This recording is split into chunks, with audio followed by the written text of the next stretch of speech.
Mr. Dufresne, describe the confrontation you had with your wife the night that she was murdered.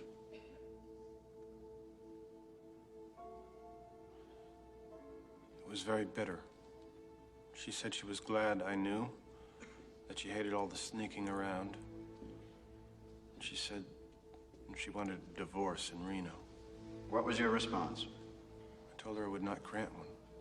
I'll see you in hell before I see you in Reno. Those were the words you used, Mr. Dufresne, according to the testimony of your neighbors. If they say so. I really don't remember. I was upset. What happened after you argued with your wife? She packed a bag. She packed a bag to go and stay with Mr. Quentin. Glenn Quentin, the golf pro at the Snowden Hills Country Club. The man you had recently discovered was your wife's lover. Did you follow her? Went to a few bars first. Later, I drove to his house to confront them. They weren't home, so I parked in the turnout and waited. With what intention? I'm not sure. I was confused, drunk. I think mostly I wanted to scare them. When they arrived, you went up to the house and murdered them. No, I was sobering up. I got back in the car and I drove home to sleep it off. Along the way, I stopped and I threw my gun into the Royal River. I feel I've been very clear on this point. Well, where I get hazy is where the cleaning woman shows up the following morning and finds your wife in bed with her lover riddled with .38 caliber bullets.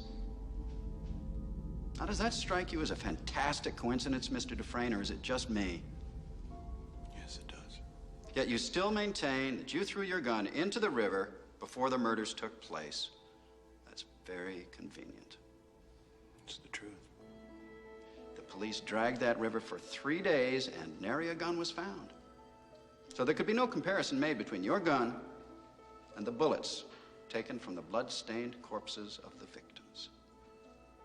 And that also is very convenient, isn't it, Mr. Dufresne? Since I am innocent of this crime, sir, I find it decidedly inconvenient that the gun was never found.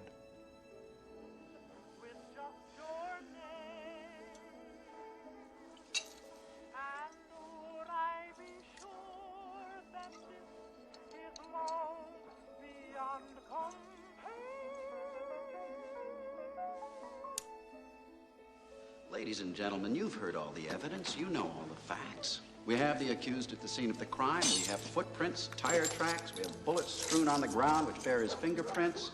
The broken bourbon bottle, likewise with fingerprints. And most of all, we have a beautiful young woman and her lover lying dead in each other's arms.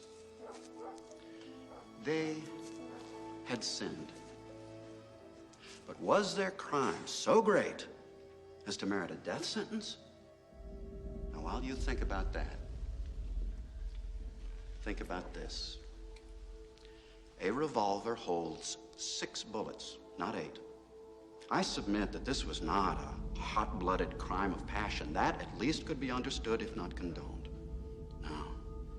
This was revenge of a much more brutal and cold-blooded nature. Consider this: 4 bullets per victim. Not 6 shots fired, but 8. That means that he fired the gun empty and then stopped to reload so that he could shoot each of them again. An extra bullet per lover, right in the head. You strike me as a particularly icy and remorseless man, Mr. Dufresne. It chills my blood just to look at you. By the power vested in me by the state of Maine, I hereby order you to serve 2 life sentences back to back. 1 for each of your victims. So be it.